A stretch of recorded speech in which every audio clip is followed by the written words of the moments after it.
الرحمن الرحيم وما يؤمن أكثرهم بالله إلا وهم مشركون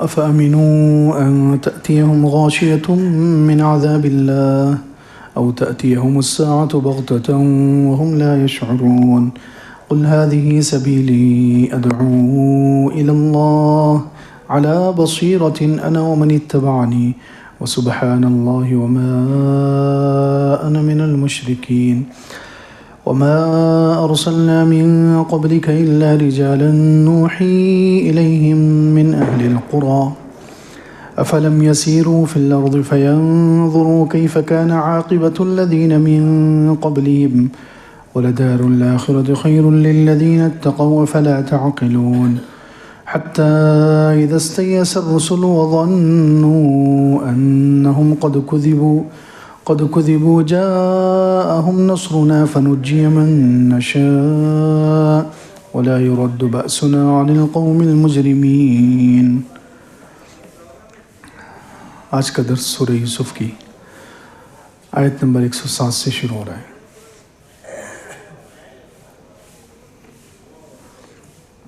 اس سے پہلی آیت میں اللہ رب العزت نے ارشاد فرمایا تھا وَمَا يُؤْمِنُ أَكْثَرُهُمْ بِاللَّهِ إِلَّا وَهُمْ مُشْرِكُونَ کہ ان میں سے اکثر لوگ اللہ پر ایمان رکھتے ہیں مگر ساتھ شرک بھی کرتے ہیں۔ اکثر لوگ یعنی مشرکین مکہ جو تھے اس زمانے میں وہ اللہ کو تو مانتے تھے، اللہ کو خالق مانتے تھے، اللہ تعالیٰ کو مالک مانتے تھے، اللہ تعالیٰ کو سب سے بڑا مانتے تھے، لیکن ساتھ میں شریک بھی ٹھہراتے تھے، اپنے معبودوں کو اللہ تعالیٰ کے ساتھ شریک ٹھہراتے تھے۔ مفسرین کہتے ہیں کہ یہ آیت صرف مشرکین مکہ کے ساتھ خاص نہیں ہے، قیامت تک کے لوگوں کے لیے عام ہے۔ اس کا جو پیغام ہے وہ قیامت تک کے لوگوں کے لیے، مسلمانوں کے لیے بھی، کہ کسی بھی طریقے کا شرک زندگی میں نہیں ہونا چاہیے، چاہے وہ کھلا شرک ہو، اللہ تعالیٰ کے ساتھ کسی کو کھلے عام شریک ٹھہرانا، اللہ تعالیٰ کا بالکل انکار کرنا، اللہ تعالیٰ کے ساتھ کسی کو شریک بنانا، یا اللہ تعالیٰ کے علاوہ کسی اور کی قسم کھانا، یا دکھلاوا کرنا، کسی نیک عمل کو، دینی عمل کو اللہ کی رضا کے بجائے دنیا والوں کی رضا کے لیے، دنیا والوں کو خوش کرنے کے لیے، دنیا والوں کو دکھانے کے لیے کوئی عمل کرنا۔ اسی طرح ایمان رکھتے ہوئے بدفعلی کرنا، یہ بھی علامہ ابن کثیر رحمۃ اللہ علیہ لکھتے ہیں کہ یہ بھی شرک کی ایک قسم ہے کہ ایمان ہوتے ہوئے اللہ کو مانتے ہیں لیکن پھر بھی بدفعلی، کسی چیز سے برا مطلب لیتے ہیں۔ کوا نظر آ گیا صبح صبح تو یہ سوچنے لگے کہ آج تو میرے کام بگڑ جائیں گے، بلی نے راستہ کاٹ لیا تو سوچنے لگے کہ آج دن بھر میرا اچھا نہیں گزرے گا، الو نظر آ گیا۔ اس طریقے سے کسی چیز سے برا مطلب لینا، کسی چیز کو نفع یا نقصان کا مالک سمجھنا، یہ تو کسی بھی طریقے کا شرک نہیں ہونا چاہیے۔ تو فرمایا وَمَا يُؤْمِنُ أَكْثَرُهُمْ بِاللَّهِ، اکثر لوگ اللہ پر ایمان تو رکھتے ہیں مگر اس کے ساتھ شرک کی ملاوٹ کرتے ہیں۔ لیکن یہ شرک کتنی بڑی چیز ہے، کتنی خطرناک چیز ہے۔ فرمایا أَفَأَمِنُوا أَن تَأْتِيَهُمْ غَاشِيَةٌ مِّنْ عَذَابِ اللَّهِ، کیا وہ لوگ مطمئن ہو گئے اس بات سے کہ ان کے پاس اللہ کے عذاب کا کوئی ایسی چیز آ جائے جو انہیں ڈھانپ لے، اللہ کا عذاب اچانک آ جائے اور انہیں گھیر لے۔ شرک کی اتنی نحوست ہے، شرک کی اتنی نحوست ہے کہ کسی بھی وقت انسان پر اللہ کا عذاب آ سکتا ہے۔ شرک اتنی منحوس چیز ہے۔ أَفَأَمِنُوا أَن تَأْتِيَهُمْ غَاشِيَةٌ مِّنْ عَذَابِ اللَّهِ، کیا وہ لوگ مطمئن ہو گئے اس بات سے کہ ان کے پاس آ جائے اللہ کے عذاب کی کوئی ایسی چیز جو ان کو ڈھانپ لے۔ راتوں رات اللہ کے عذاب آ جاتے ہیں۔ کتنی مرتبہ دنیا میں زلزلے آئے اور پوری بستی کی بستی راتوں رات ختم ہو گئی، زمین میں دھنسا دی گئی۔ تو ایسے اللہ کا کوئی عذاب آ جائے جو ڈھانپ لے۔ بعض مفسرین نے کہا کہ شرک کی نحوست یہ ہے کہ اللہ کا عذاب ڈھانپ لے اس سے یہ بھی مراد ہو سکتا ہے کہ دل اللہ تعالیٰ بند کر دے، حق بات کو قبول کرنے کی صلاحیت ختم کر دے. یہ بھی ایک اللہ کے عذاب کی شکل ہے. اللہ کا عذاب جو دل کو ڈھانپ لیتا ہے، تو ڈھانپ لینے کا ایک مطلب یہ بھی ہے کہ شرک کی نحوست سے اللہ تعالیٰ دل پر مہر لگا دے. گناہوں کے اندر بعض گناہ ایسے ہوتے ہیں کہ گناہوں کی وجہ سے دل بند ہو جاتا ہے، دل پر مہر لگ جاتی ہے، پھر حق بات کو سننے کی اور سمجھنے کی اور حق بات کو قبول کرنے کی صلاحیت ختم ہو جاتی ہے. کلا بل ران علی قلوبہم ما کانوا یکسبون. اللہ تعالیٰ نے خود تیسرے بارے میں کہا کہ ان کے دلوں پر زنگ چڑھ گیا ہے ان کے کرتوتوں کی وجہ سے. تو بعض گناہ، بعض حرام کام ایسے ہوتے ہیں کہ اس کی وجہ سے انسان کے اندر سے حق کو قبول کرنے کی صلاحیت ختم ہو جاتی ہے. تو یہاں بعض مفسرین کہتے ہیں کہ ایک تو ظاہری عذاب بھی مراد ہو سکتا ہے کہ آسمان سے بجلی آ جائے، زمین میں زلزلہ آ جائے، کوئی فرشتہ آ کر چیخ مار دے، یہ بھی عذاب ہو سکتا ہے. یا اللہ کا عذاب آ جائے گھیرنے والا، ڈھانپنے والا. اس سے مراد یہ بھی ہو سکتا ہے کہ دل کو اللہ کا عذاب ڈھانپ لے اور دل کے اندر سے حق کو قبول کرنے کی صلاحیت ختم ہو جائے. او تأتیہم الساعۃ بغتۃ، یا اچانک قیامت آ جائے، وہم لا یشعرون، اور انہیں احساس بھی نہ ہو. شرک کی وجہ سے کیا تم اس بات سے مطمئن ہو گئے کہ کہیں اللہ کا عذاب آ جائے جو ڈھانپ لینے والا ہو، یا قیامت آ جائے، بڑی قیامت جس پر پوری دنیا ختم ہو جائے گی، وہ قیامت بھی آ سکتی ہے، یا پھر چھوٹی قیامت موت آ جائے. موت بھی انسان کے لیے قیامت کی طرح ہے. او تأتیہم الساعۃ بغتۃ، یا قیامت آ جائے اچانک، وہم لا یشعرون، اور انہیں احساس بھی نہ ہو. قل هذه سبیلی ادعو الی اللہ علی بصیرۃ انا ومن اتبعنی وسبحان اللہ وما انا من المشرکین. آپ کہہ دیجئے کہ یہ میرا راستہ ہے، میں اللہ کی طرف بلاتا ہوں. اب اللہ رب العزت، یہ پورا واقعہ حضرت یوسف علیہ السلام کا بیان ہوا اور اس میں کتنی عبرت کی اور نصیحت کی باتیں ہیں. تو اللہ رب العزت فرماتے ہیں آپ کہہ دیجئے ہذہ سبیلی، یہ میرا راستہ ہے، یہ قرآن، یہ دین حق، اس کو بیان کرنا، اس کی طرف لوگوں کو بلانا، ہذہ سبیلی، یہ میرا راستہ ہے. یہاں سبیل کا لفظ جو ہے ایسا لفظ ہے کہ جس کو مذکر بھی بولا جا سکتا ہے، مؤنث بھی بولا جا سکتا ہے. تو سبیل کے آگے ہذا بھی آ سکتا تھا اور ہذہ بھی آ سکتا تھا. سبیل کے آگے ہذا بھی لگ سکتا تھا، ہذا سبیلی، یہ میرا راستہ، یعنی وہ لفظ جو مذکر کے لیے بولا جاتا ہے، مرد کے لیے، وہ ورڈ بھی آ سکتا تھا ہذا، یا ہذہ جو ورڈ مؤنث کے لیے، عورتوں کے لیے بولا جاتا ہے، وہ بھی آ سکتا تھا. لیکن اللہ رب العزت نے یہاں پر انتخاب کس کا کیا ہے؟ ہذہ، جو لفظ مؤنث کے لیے استعمال ہوتا ہے اس کا انتخاب کیا ہے. وجہ کیا ہے؟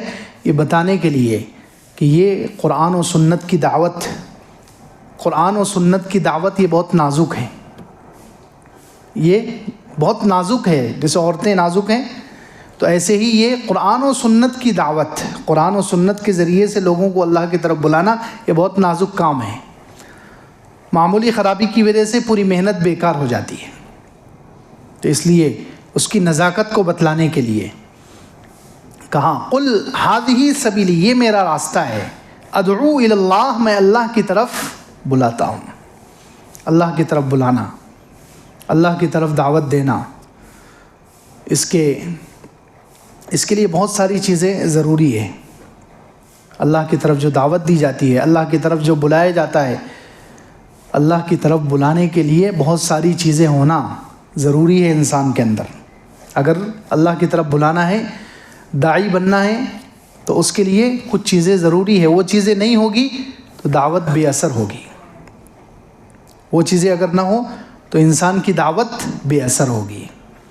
سب سے پہلی چیز، اللہ کی طرف بلانے کے لیے علم ہونا چاہیے.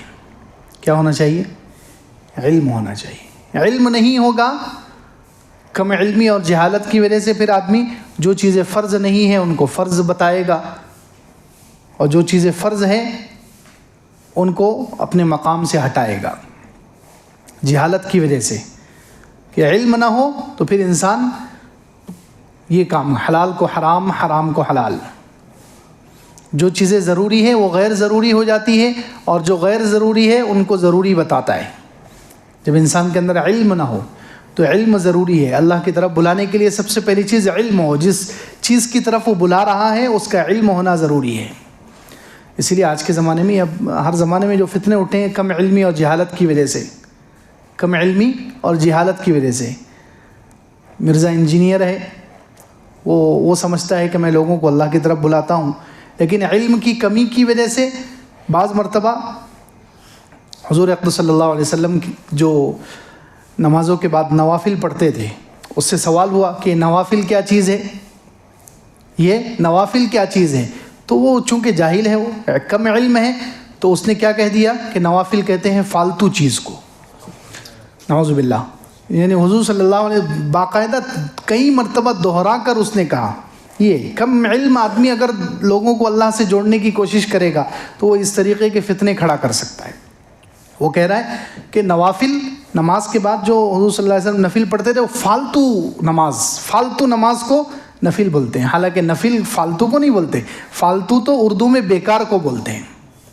فالتو کا لفظ اردو میں بیکار، خراب چیز کو بولا جاتا ہے فالتو. نعوذ باللہ. تو کیا حضور پاک صلی اللہ علیہ وسلم کی وہ نمازیں نعوذ باللہ بیکار ہیں، خراب ہیں؟ کتنی بری بات ہے. ان کی اپنی جگہ اہمیت ہے. اتنی اہمیت بتائی ہے نوافل کی. اللہ کے رسول اللہ علیہ وسلم نے بخاری شریف اور صحیح حدیثوں میں ہے کہ انہی نوافل کے ذریعے سے لا یزال العبد یتقرب الی بالنوافل. اللہ تعالیٰ فرماتے ہیں کہ بندہ ان نوافل کے ذریعے میرے قریب ہوتا رہتا ہے، یہاں تک کہ میں اس کا ہاتھ بن جاتا ہوں، اس کے کان بن جاتا ہوں، اس کی زبان بن جاتا ہوں، اس کے پیر بن جاتا ہوں.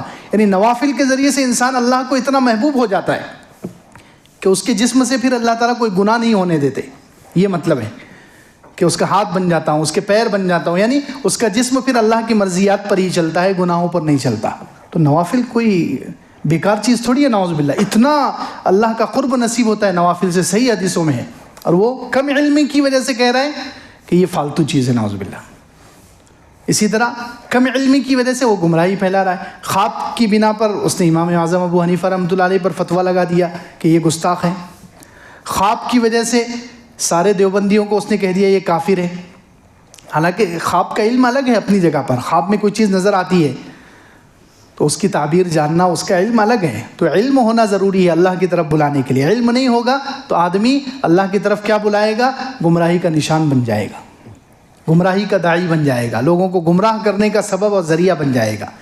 تو اس لیے دعوت اللہ کی طرف بلانے کے لیے سب سے پہلی چیز علم ہونا ضروری ہے. علم ہوگا تو پھر آج کل بھی بہت سارے لوگ ہیں جو امر بالمعروف اور نہی عن المنکر، شریعت میں قرآن و سنت میں دیکھیں تو امر بالمعروف اور نہی عن المنکر، بھلائی کا حکم دینا اور برائی سے روکنا، یہ فرض کفایہ ہے. یہ کیا ہے؟ شریعت میں اس کا درجہ فرض کفایہ. فرض کفایہ یعنی چند مسلمان کر لیں تو سب کی طرف سے یہ فرض ادا ہو جائے گا. چند مسلمان کر لیں سب کی طرف سے فرض ادا ہو جائے گا، اور اگر کوئی بھی نہ کرے تو پھر سب گنہگار ہوں گے. یہ فرض کفایہ. لیکن اب کم علمی کی وجہ سے لوگ امر بالمعروف اور نہی عن المنکر کو بھی فرض عین کہنے لگے. امر بالمعروف اور نہی عن المنکر جو فرض کفایہ ہے اس کو فرض عین، نماز کی طرح جیسے نماز ہر ایک پر فرض عین ہے، ایسے ہی اس کو بھی فرض عین بنا دیا. یہ کم علمی کی وجہ سے. تو علم نہیں ہوگا تو آدمی ہدایت پھیلانے کے بجائے گمراہی پھیلا دے گا، کچھ کا کچھ ہو جائے گا. تو اس لیے اللہ کی طرف بلانے کے لیے سب سے پہلی چیز علم ہونا چاہیے. دوسری چیز عمل ہونا چاہیے کہ جس چیز کی طرف بلا رہا ہے، جس دین کی طرف بلا رہا ہے اس دین پر خود عمل کرے. سب سے بڑی دعوت عمل کی دعوت ہے. سب سے بڑی دعوت کون سی ہے؟ زبان سے زیادہ اثر رکھنے والی جو دعوت ہے وہ عمل کی دعوت ہے. صحابہ کرام ملکوں کو انہوں نے فتح کیا. صحابہ کرام نے مصر کو فتح کیا، اپنے زمانے میں روم کو فتح کیا، ایران کو فتح کیا، یہ بڑے بڑے ملکوں کو فتح کیا. اب صحابہ کرام نے وہاں کے پورے ملک جو ہے اسلام میں بدل گئے. روم اور ایران اور مصر یہ جو ملک تھے پہلے زمانے میں ان کی زبان عربی نہیں تھی. پہلے حضور صلی اللہ علیہ وسلم کے زمانے میں، صحابہ کرام کے زمانے میں ان کی زبان اصلی عربی نہیں تھی. لیکن آج یہ ملکوں کی زبان عربی کیوں ہے؟ آج یہ ملک روم اور ایران اور مصر وغیرہ یہ ملک افریقہ کے کتنے ممالک ہیں کہ ان کی زبان عربی نہیں تھی، ان کی زبان کوئی اور تھی. لیکن صحابہ کرام وہاں گئے، ان ملکوں کو فتح کیا، ان ملکوں کو فتح کیا، اور فتح کر کے انہوں نے جو دعوت دی ہے وہ عمل کی دعوت دی ہے، کیونکہ ظاہر سی بات ہے ان ملکوں کی زبان تو صحابہ کرام کو آتی نہیں تھی، آتی تھی نہیں آتی، جب وہاں پر پہنچے تو ڈائریکٹ وہاں کی زبان نہیں آتی تھی، تو زبان سے تو دعوت کیسے دیں گے؟ یہ صحابہ کرام عربی بولنے والے اور سامنے والے کوئی اور زبان بولنے والے، فارس والے فارسی زبان بولتے ہوں گے، رومی لوگ ان کی کچھ اور زبان ہے، مصر والوں کی زبان کچھ اور تھی، تو صحابہ کرام کو ان کی زبان تو آتی نہیں تھی، تو زبان سے دعوت نہیں دی، ان ملکوں کو فتح کر کے وہاں عمل سے دعوت دی، بتایا عمل کر کے کہ ہمارا اسلام یہ ہے، ہمارے اسلام میں عبادتیں ایسی ہے، ہمارے اسلام میں معاشرت ایسی ہے، رہن سہن، ہمارے اسلام میں معاملات ایسے ہیں، کمانا ایسے ہے، لوگوں سے تعلقات ایسے نبھانا ہے، تو یہ ساری چیزیں انہوں نے زبان سے نہیں عمل سے دعوت پیش کی، تو پورے ملک بدل گئے، پورے ملک پھر اسلام میں بھی داخل ہوئے، اور انہوں نے اپنی پرانی زبانیں ہمیشہ کے لیے چھوڑ کر عربی کو اختیار کر لیا۔ آج 1400 سال سے ان ملکوں کی زبان عربی بن گئی۔ تو اس لیے دعوت کے لیے دوسری چیز عمل، کہ جو اللہ کی طرف بلانے والا ہو وہ علم بھی ہو اس کے پاس اور عمل بھی ہو۔ تیسری چیز اخلاص۔ تیسری چیز کیا ہے؟ اخلاص، کہ اپنی دعوت اللہ کے لیے دے، کوئی دنیاوی غرض نہ ہو، کوئی دنیاوی مقصد نہ ہو، صرف اللہ کی رضا کے لیے، صرف اللہ کی رضا کے لیے، کیونکہ اللہ تعالیٰ کے پاس وہی عمل قبول ہوتا ہے جو اللہ کی رضا کے لیے کیا جائے، اس میں اثر رہتا ہے۔ اور حضور اقدس صلی اللہ علیہ وسلم نے خود ارشاد فرمایا کہ ہدایت کن لوگوں سے پھیلتی ہے؟ مخلصین سے۔ ہدایت کس سے پھیلتی ہے؟ مخلصین سے۔ حدیث ہے طوبیٰ للمخلصین اولئک مصابیح الدجیٰ تتجلی بہم کل فتنۃ ظلماء، او کما قال علیہ الصلوۃ والسلام۔ حضور اقدس صلی اللہ علیہ وسلم نے ارشاد فرمایا کہ مخلصین ہدایت کے چراغ ہیں۔ ہدایت کے چراغ کون ہیں؟ مخلصین۔ ان کے ذریعے سے بڑے بڑے فتنوں کو اللہ تعالیٰ دور کر دیتے ہیں۔ بڑے بڑے فتنے جو اندھیرا پھیلانے والے ہیں، ان فتنوں میں یہ مخلصین اجالا کر دیتے ہیں۔ تو تیسری چیز دعوت کے لیے، اللہ کی طرف بلانے کے لیے اخلاص ضروری ہے۔ جتنا اخلاص ہوگا اتنی دعوت میں تاثیر ہوگی، دعوت میں اثر ہوگا، وزن ہوگا، اور وہ دیر تک باقی رہے گی، دیر تک اس کا اثر باقی رہے گا۔ تو تیسری چیز اخلاص ہونا چاہیے۔ چوتھی چیز، جو اللہ کی طرف بلانے والا ہے اس کے اندر صبر ہونا چاہیے۔ کیا ہونا چاہیے؟ صبر ہونا چاہیے۔ صبر ہوگا تو وہ اپنی دعوت پر جمے گا، کیونکہ ظاہر سی بات ہے وہ لوگوں کو اللہ کی طرف بلا رہا ہے، تو لوگ اس کو، جو اللہ کی طرف بلاتے ہیں ان کو ستاتے ہیں، لوگ ان کو پریشان کرتے ہیں، ان کے ساتھ برا سلوک کرتے ہیں، تو اس کو برداشت کرنے کی طاقت بھی ہونی چاہیے، صبر ہونا چاہیے۔ چوتھی چیز صبر ہونا چاہیے۔ پانچویں چیز اچھے اخلاق ہونے چاہیے۔ کیا ہونی چاہیے؟ اللہ کی طرف بلانے والا جو داعی ہے اس کے اندر اچھے اخلاق ہونے چاہیے۔ اچھے اخلاق سے دل فتح ہوتے ہیں۔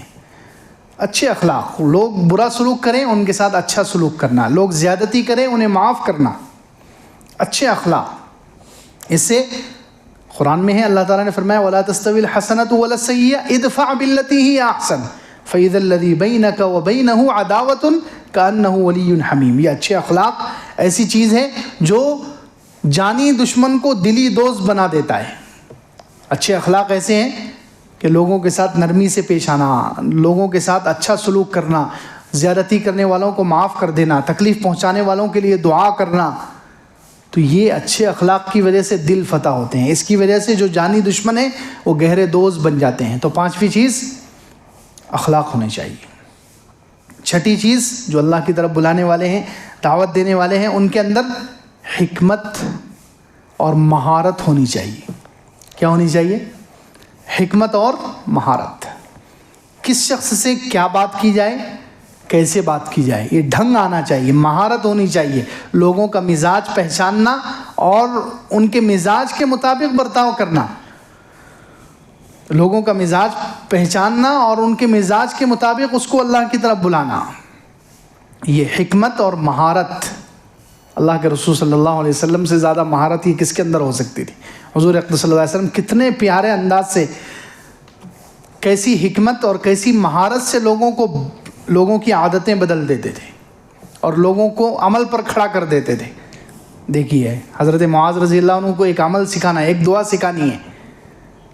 حضرت معاذ کو ایک دعا سکھانی تھی. حضور صلی اللہ علیہ وسلم نے کیا فرمایا کہ اے معاذ اللہ کی قسم میں تم سے محبت کرتا ہوں. یہ جملہ بولنے کی حالانکہ ضرورت نہیں تھی. کیوں بولا؟ یہ مہارت ہے، اپنی بات قبول کروانے کی، عمل پر کھڑا کرنے کی یہ مہارت ہے، یہ حکمت ہے کہ پہلے ان سے یہ جملہ کہا معاذ اللہ کی قسم مجھے تم سے محبت ہے.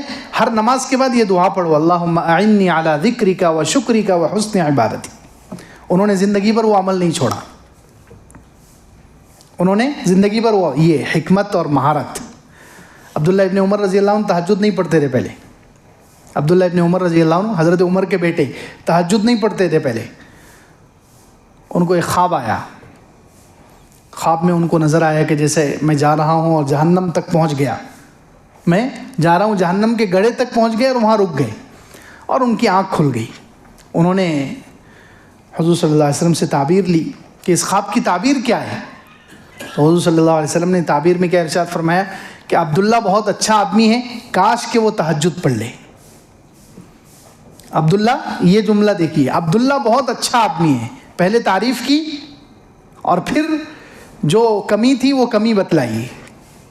عبداللہ بہت اچھا آدمی ہے، کاش کہ وہ تہجد پڑھ لے.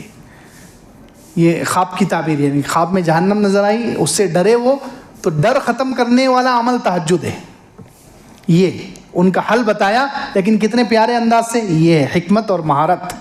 حضرت عمر رضی اللہ عنہ عمرے میں گئے، حضور صلی اللہ علیہ وسلم بھی ساتھ میں تھے. تو حضرت عمر رضی اللہ عنہ چونکہ بہت بہادر تھے، طاقتور تھے، تو اب کعبۃ اللہ کے پاس بھیڑ بہت ہو گئی، کیونکہ حضور صلی اللہ علیہ وسلم کے ساتھ تو ہر ایک چاہتا تھا کہ میں عمرہ کروں. تو بھیڑ بہت ہو گئی. اب حجر اسود کا بوسہ لینا تھا.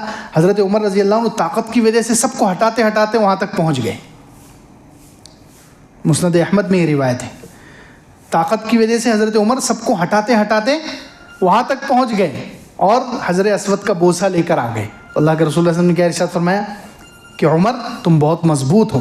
پہلے تعریف کی، عمر تم بہت مضبوط ہو. اس سے حضرت عمر خوش ہو گئے کہ میری تعریف کر رہے. انسان خوش ہوتا ہے کہ میں بہت طاقتور، بہت مضبوط ہو، لیکن حجر اسود کا بوسہ لینے کے لیے دھکا مکی نہ کرا کرو. اللہ اکبر. اصلاح کرنی تھی تو اصلاح بھی کی، لیکن پہلے تعریف کی. یہ مہارت ہے، یہ حکمت ہے. ادعو الی سبیل ربک بالحکمہ والموعظۃ الحسنہ. یہ اللہ تعالیٰ نے خود 14ویں پارے میں کہا. اللہ کے راستے کی طرف بلاؤ حکمت سے اور اچھی نصیحت سے. یعنی نصیحت کرنے کا ڈھنگ آنا چاہیے، انداز ہونا چاہیے. بے ڈھنگے انداز سے نصیحت کریں گے تو قبول کرنے کے بجائے سامنے والے کے اندر اور نفرت پیدا ہو جائے گی، وہ دین سے قریب ہونے کے بجائے اور دور ہو جائے گا. اللہ کے رسول صلی اللہ علیہ وسلم ان مہارت کا استعمال کرتے تھے. ایک صحابی آئے، صحیح روایت ہے، حضور صلی اللہ علیہ وسلم رکوع میں تھے. اب وہ صحابی کو رکوع پانا ہے، رکعت نہ چھوٹ جائے، اس لیے انہوں نے کیا کیا، دور سے ہی نیت باندھ لی اور رکوع میں چلے گئے. جہاں لوگ نہیں تھے، جس صف میں، خالی صف میں ہی انہوں نے نیت باندھ لی اور رکوع میں چلے گئے، اور رکوع میں ہی چلتے ہوئے آ کر آگے صف میں مل گئے. رکوع میں ہی چلتے ہوئے آئے اور صف میں مل گئے. اور بعد میں انہوں نے حضور صلی اللہ علیہ وسلم سے مسئلہ بھی پوچھ لیا کہ میں نے ایسا کیا ہے. تو اللہ کے رسول صلی اللہ علیہ وسلم نے کیا ادے کہ اصلاح کرنی تھی ان کے اس عمل کی کہ تم نے غلط کیا ہے. لیکن کیا کہا کہ تمہارے اندر نیکیوں کی بہت حرص ہے، نیکیوں کی بہت لالچ ہے، لیکن دوبارہ ایسا مت کرنا. اللہ اکبر. نیکیوں کی بہت حرص ہے تمہارے کہ میں جماعت کو پالوں، رکعت کو پالوں. نیکیوں کی بہت حرص ہے تمہارے اندر، لیکن آئندہ ایسا مت کرنا. دیکھیے یہ اللہ کی طرف بلانے کے لیے حکمت اور مہارت ہونی چاہیے. چھٹی چیز حکمت اور مہارت ہونی چاہیے. اسی طرح 7ویں چیز اللہ کی طرف بلانے کے لیے، اللہ کی طرف دعوت دینے کے لیے تیسیر، آسان بنا کر پیش کرنا. آسان بنا کر دین کو، اللہ کے احکامات کو آسان بنا کر پیش کرنا. مشکل بنا کر پیش کریں گے تو لوگ نفرت کریں گے، دور بھاگیں گے. تو جو اللہ کی طرف بلانے والا ہو اس کے اندر یہ چیز ہونی چاہیے کہ وہ تیسیر. اللہ کے رسول صلی اللہ علیہ وسلم جس کو بھیجتے تھے تو فرماتے تھے کہ آسانی پیدا کرو، بشرا ولا تنفرا، لوگوں کو نفرت مت دلاؤ. اور اللہ تعالیٰ نے خود کتنی آسانیاں پیدا کی ہے. وضو میں آسانی پیدا کی ہے، نماز میں آسانی پیدا کی ہے، روزے میں آسانی پیدا کی ہے، حج میں آسانی، ہر عمل میں اللہ تعالیٰ نے آسانی پیدا کی. خود قرآن میں کتنا آسان بنا کر. وضو اگر تم پانی استعمال نہیں کر سکتے تو تیمم کر لو. غسل فرض ہو گیا اور پانی استعمال نہیں کر سکتے، پانی ہے ہی نہیں، یا بیمار ہے، بیماری کی وجہ سے پانی استعمال کرنے سے نقصان کا خطرہ ہے، تو کہا فَتَيَمَّمُوا صَعِيدًا طَيِّبًا فَامْسَحُوا بِوُجُوهِكُمْ وَأَيْدِيكُمْ. تیمم کر لو، پاک مٹی پر ہاتھ مار کے تیمم کر لو. اس سے تمہارا وضو بھی ہو سکتا ہے اور غسل کا تیمم بھی ہو سکتا ہے. دیکھیے وضو میں آسانی، نماز میں آسانی. اللہ کے رسول اعظم کہتے ہیں بخاری شریف میں صلی قائماً، کھڑے رہ کر نماز پڑھ لو. فَإِن لَمْ تَسْتَطِعْ فَقَاعِدًا، اگر کھڑے ہو کر نہیں پڑھ سکتے تو بیٹھ کر پڑھ لو. فَإِن لَمْ تَسْتَطِعْ فَعَلَى جَنْبٍ، اگر بیٹھ کر بھی نہیں پڑھ سکتے تو لیٹ کر پڑھ لو. یہ آسانی. روزے میں آسانی ہے کہ بیمار ہے یا سفر میں ہے تو وہ روزہ نہ بھی رکھے تو کوئی حرج نہیں. فَمَنْ كَانَ مِنْكُمْ مَرِيضًا أَوْ عَلَى سَفَرٍ فَعِدَّةٌ مِّنْ أَيَّامٍ أُخَرَ. قرآن میں اللہ تعالیٰ نے دوسرے پارے میں کہا کہ جو بیمار ہے یا سفر میں ہے تو وہ کوئی اور دنوں میں روزے کی قضا کر لے اور رمضان کے روزے چھوڑ دے. دیکھیے کتنا آسان کیا ہے اللہ تعالیٰ نے. نماز میں آسانی ہے، روزے میں آسانی ہے، دین میں جہاں دیکھو وہاں آسانی ہے. احکامات میں تخفیف. یرید اللہ بکم اليسر ولا یرید بکم العسر. اللہ تم پر آسانی چاہتا ہے، اللہ تم پر مشکل نہیں چاہتا. یرید اللہ ان یخفف عنکم، اللہ تعالیٰ چاہتا ہے کہ تمہیں احکام دینے میں تخفیف کرے. تو اس لیے جو اللہ کی طرف بلانے والا ہے اس کے اندر ساتویں چیز یہ ہونی چاہیے کہ وہ دین کو آسان بنا کر پیش کرے، مشکل بنا کر پیش نہ کرے. خیر، تو فرمایا قل ہذہ سبیلی، آپ کہہ دیجیے یہ میرا راستہ ہے. ادعو الی اللہ، میں اللہ کی طرف بلاتا ہوں. علی بصیرۃ انا ومن اتبعنی، بصیرت اور یقین کے ساتھ میں بھی اور میری اتباع کرنے والے بھی. ایک مطلب تو یہ ہے کہ میں بھی بصیرت پر ہوں، یقین پر ہوں، روشنی میں ہوں، اندھیرے میں نہیں. علی بصیرۃ، میں یقین کے ساتھ اور روشنی میں ہوں، میرا دین صحیح ہے، اس پر مجھے یقین حاصل ہے. میں جس دین کی طرف لوگوں کو بلا رہا ہوں یہ حق ہے، یہ سچا ہے، یہ صحیح ہے، اس کی مجھے پوری بصیرت اور پورا یقین حاصل ہے. مجھے بھی اور میرے ماننے والوں کو بھی یہ یقین حاصل ہے. علی بصیرۃ انا ومن اتبعنی. یا ایک مطلب یہ ہے کہ میں اللہ کی طرف بلاتا ہوں بصیرت کے ساتھ، اور میرے اتباع کرنے والے جو بھی ہیں وہ بھی اللہ کی طرف بلائیں گے بصیرت کے ساتھ، یقین کے ساتھ. اب لیکن بصیرت یہ بھی ایک چیز ہے. بصیرت کیسے پیدا ہو؟ بصیرت کیسے پیدا ہو اس کے لیے بھی علماء نے کچھ چیزیں لکھی ہے. بصیرت دل کی روشنی، دل کا نور، جس سے آدمی کو اپنے دین کا حق ہونا واضح ہو جائے، اپنے دین کا سچا ہونا واضح ہو جائے. یہ بصیرت دل کی آنکھوں کو کہتے ہیں. بصارت مطلب یہ اوپر والی آنکھیں، اوپر والے آنکھوں میں جو روشنی ہے اس کو کہتے ہیں بصارت. اوپر والی آنکھ کی روشنی کو کیا کہتے ہیں؟ بصارت. اور دل کی آنکھوں میں جو روشنی ہوتی ہے جس سے انسان حق کو پہچانتا ہے، جس سے انسان دین کو پہچانتا ہے، جس سے انسان اللہ کو پہچانتا ہے، صحیح راستے کو پہچانتا ہے، تو وہ دل کی آنکھیں اس کو بصیرت کہتے ہیں. اس کو کیا کہتے ہیں؟ بصیرت.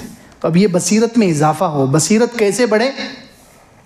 یہاں کہا کہ میرا ہر ماننے والا وہ بصیرت پر، یقین پر ہونا چاہیے، بصیرت پر. اب بصیرت میں اضافے کے لیے سب سے پہلی چیز اللہ اور اس کے رسول پر سچا ایمان. اللہ اور رسول صلی اللہ علیہ وسلم پر جھوٹا ایمان نہیں، سچا ایمان. قرآن میں ہے 8ویں پارے میں اومن کان میتن فاحییناہ وجعلنا له نورا. بھلا وہ شخص جو پہلے مردہ تھا یعنی کافر تھا، ہم نے اس کو زندہ کر دیا یعنی اس کو ایمان دے دیا.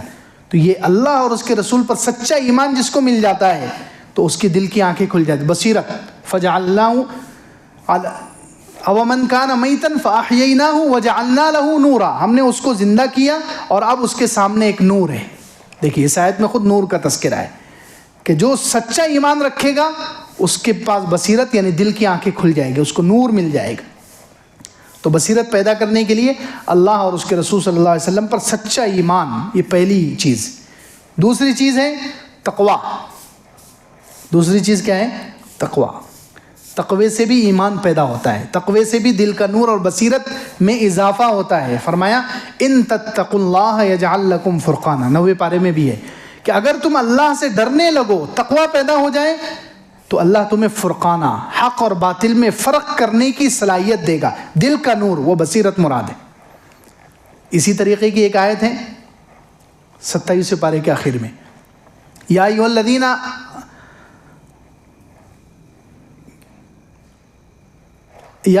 آمنوا باللہ ورسولہ، اے ایمان والو اللہ اور اس کے رسول پر ایمان لاؤ، تو اس کی وجہ سے اور تقوی اختیار کرو، اللہ سے ڈرو، تو اللہ رب العزت تمہیں دوہرا اجر دیں گے، اللہ رب العزت تمہیں دوہرا اجر دیں گے اور نور دیں گے۔ یہ لفظ ہے آمنوا برسولہ یؤتکم کفلین من رحمتہ، اللہ تعالیٰ اپنی رحمت کا ڈبل حصہ دیں گے، ویجعل لکم نورا تمشون بہ، اور اللہ رب العزت نور دیں گے۔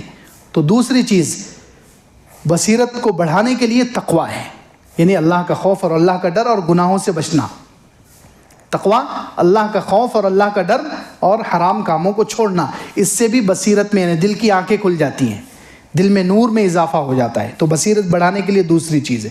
تیسری چیز ہے علم، علم بھی نور ہے۔ تیسری چیز ہے اللہ کے بارے میں علم ہے، قرآن و حدیث کے بارے میں صحیح علم ہے، تو علم کو بھی نور کہا گیا۔ تو علم سے بھی دل کی بصیرت میں اضافہ ہوتا ہے اور دل کی آنکھیں کھلتی ہیں۔ چوتھی چیز دین پر غیرت، چوتھی چیز دین پر غیرت، کہ کہیں دین میں کمی آئے تو آدمی کو غیرت آنی چاہیے، یہ بصیرت اس سے بڑھتی ہے۔ دین میں کمی ہو تو آدمی بے چین ہو جائے، دین میں کمی ہو تو آدمی کو بے چینی ہو، غیرت ہو، کہیں گناہ ہو جائے، حرام کام نظر آ جائے تو آدمی کو بے چینی ہو، اللہ کی شان میں کوئی گستاخی کرے یا اللہ کے رسول صلی اللہ علیہ وسلم کی شان اقدس میں کوئی گستاخی کرے تو اس سے آدمی کو غیرت آئے، غصہ آئے، یہ ہے، اس سے بھی بصیرت میں اضافہ ہوتا ہے۔ یہ دین پر غیرت ہونی چاہیے۔ اللہ معاف کرے، آج یہ غیرت ہمارے اندر سے آہستہ آہستہ مسلمانوں کے اندر سے ختم ہوتی جا رہی ہے۔ دین مٹ جائے تو کوئی چہرے پر، پیشانی پر کوئی بل نہیں ہے، دل میں کوئی درد نہیں ہے۔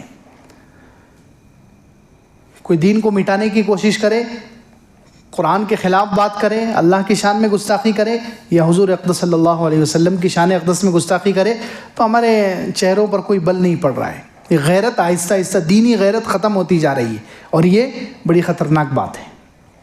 اس کی وجہ سے دل اندھا ہو جائے گا، دل اندھا ہو جائے گا تو آہستہ آہستہ ایمان رخصت ہو جائے گا۔ تو اس لیے بصیرت بڑھانے کے لیے، دل کی روشنی بڑھانے کے لیے دین کے بارے میں غیرت ہونی چاہیے، دین کے بارے میں غیرت۔ خلاف شریعت کام ہو تو انسان کو غیرت آنی چاہیے، غصہ آنا چاہیے، یہ اس کو بدلنے کی کوشش کرنی چاہیے، یہ دین کے اندر غیرت۔ پانچویں چیز ہے اللہ کا ذکر، پانچویں چیز ہے اللہ کا ذکر، یہ بھی نور ہے کہ اللہ کا ذکر کریں گے، اس سے جو ہے دل کی بصیرت میں اضافہ ہوگا، دل کے نور میں اضافہ ہوگا، اور اس کی وجہ سے پھر لوگوں کو اللہ کی طرف بلانا آسان ہوگا۔ چھٹی چیز ہے نگاہوں کی حفاظت اور شرمگاہ کی حفاظت، نگاہوں کی حفاظت اور شرمگاہ کی حفاظت۔ سورہ نور میں اللہ تعالیٰ نے یہ حکم دیا ہے۔ سورہ نور، اس سورت کا نام ہی نور ہے، اس سورت کا نام کیا ہے؟ سورہ نور ہے، اور اس میں ایسے اعمال بتائے گئے ہیں جس سے نور پیدا ہوتا ہے، تو اس میں سے نگاہوں کو جھکانا بھی ہے اور شرمگاہ کی حفاظت، زنا سے بچنا، یہ دو عمل جس کی وجہ سے نور میں اضافہ ہوتا ہے اور نور ملتا ہے اور دل کی آنکھیں کھلتی ہے، بصیرت۔ ساتویں خیانت سے بچنا اور سچائی پر قائم رہنا، یہ تو حضرت یوسف علیہ السلام کی زندگی سے بھی سبق ملتا ہے۔ خیانت سے بچنا کہ جب زلیخا نے حضرت یوسف علیہ السلام کو دعوت دی، گناہ کی، تو حضرت یوسف علیہ السلام نے کیا کہا؟ قال معاذ اللہ، اللہ کی پناہ، انہ ربی احسن مثوائے، وہ میرا رب ہے۔ یا تو اللہ کے بارے میں کہا یا اپنے آقا کے بارے میں کہا، خیانت سے بچ گئے ہو۔ اگر کوئی اور ہوتا اور وہ زنا کر لیتا تو گویا وہ اپنے آقا کے ساتھ خیانت کرتا، کہ آقا کی بیوی ہے جس نے بچپن سے پالا ہے، اسی کے ساتھ غلط کام کر لیا، تو یہ خیانت ہوئی کہ نہیں ہوئی؟ تو خیانت سے بچنا اور سچائی پر قائم رہنا۔ حضرت یوسف علیہ السلام خیانت سے بچے اور سچائی کو لازم پکڑا، تو اس سے جو ہے بصیرت میں اضافہ۔ تو خیر، یہ بصیرت کو بڑھانے کے لیے 7 چیزیں ہیں کہ اس سے بصیرت پیدا ہوگی، یعنی دل کی آنکھیں کھلے گی، تو پھر ایسے شخص کی دعوت پر لوگ لبیک کہیں گے، ایسے شخص کی دعوت میں اثر ہوگا۔ تو فرمایا ہذہ سبیلی ادعو الی اللہ، یہ میرا راستہ ہے، میں اللہ کی طرف بلاتا ہوں، علی بصیرۃ، یقین کے ساتھ، دل کی روشنی کے ساتھ، انا ومن اتبعنی، میں بھی اور جو میرا اتباع کرنے والے وہ بھی، وسبحان اللہ وما انا من المشرکین، اور اللہ کی ذات پاک ہے، یعنی اللہ رب العزت اپنے دین کا کام لینے میں کسی کا محتاج نہیں ہے۔ اللہ رب العزت دین کا کام لینے میں کسی کا محتاج نہیں ہے، وہ کسی شخص کا، کسی علم والے کا، یا کسی مشہور آدمی کا، کسی مالدار آدمی کا نہیں۔ وہ سبحان اللہ، اللہ کی ذات پاک ہے۔ اللہ رب العزت دین کا کام لینا چاہے تو کسی جانور سے بھی لے سکتا ہے، کسی جانور سے بھی۔ ہدہد کو اللہ تعالیٰ نے ذریعہ بنا دیا ملکہ بلقیس اور اس کی قوم کے ایمان کا، تو اللہ رب العزت تو جانور سے بھی کام لے سکتا ہے، قرآن میں ہے۔ اللہ رب العزت فرعون سے کام لے سکتا ہے، کس سے؟ فرعون سے کام لیا اللہ تعالیٰ نے۔ کیسے؟ فرعون نے جادوگروں کو جمع کیا، جمع کرنے والا فرعون، جمع کرنے والا کون ہے؟ قرآن میں ہے نا واقعہ، فرعون نے جادوگروں کو جمع کیا اور حضرت موسیٰ علیہ السلام کا مقابلہ کرایا۔ حضرت موسیٰ علیہ السلام جیت گئے تو جادوگر مسلمان ہو گئے، تو مفسرین لکھتے ہیں ان سارے تقریباً وہ 60,000 یا 1,00,000 یا 2,00,000 جادوگر تھے، ان کے ایمان کا ذریعہ اللہ نے فرعون کو بنا دیا۔ تو اللہ تعالیٰ جب دین کا کام لینے پر آ جائے فرعون سے کام لے سکتے ہیں۔ فرعون اتنے جادوگروں کے مسلمان ہونے کا ذریعہ بن گیا، حالانکہ وہ بڑا کافر ہے۔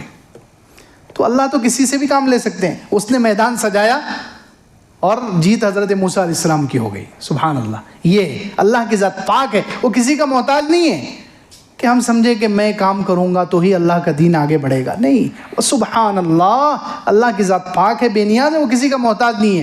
وما انا من المشرکین، اور میں مشرکین میں سے نہیں ہوں۔ یعنی جو اللہ کی طرف بلانے والے ہیں ان کو شرک سے بچنا چاہیے، ریاکاری سے، کہ وہ اللہ کی طرف بلانے میں ریاکاری کا شرک کرے یا کوئی اور شرک کرے، نہیں، ہر قسم کے شرک سے بچنا چاہیے۔